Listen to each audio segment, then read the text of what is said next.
Buongiorno e ben ritrovati con l'informazione flash di New Sicilia. I principali titoli della mattina. È stata eseguita l'autopsia sul corpo di Mike Link, il magnate inglese morto nell'affondamento del veliero Bayesian, ma serviranno ulteriori analisi sul corpo per chiarire le cause del decesso.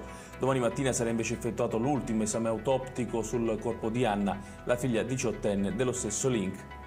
Una donna di 59 anni è stata trovata morta in casa dai vigili del fuoco a Palermo in via Marabitti. Della vittima non si avevano notizie da giorni. Non appena dentro i pompieri l'hanno trovata riversa per terra in una pozza di sangue. Sulla morte della donna adesso indaga la polizia. Condannati in primo grado 4 medici per omicidio colposo nel processo sulla morte di Beatrice Morici, la bimba palermitana di 5 mesi morta nell'agosto del 2018 all'ospedale Bambin Gesù di Roma, in cui era arrivata in gravissime condizioni dall'ospedale San Vincenzo di Taormina.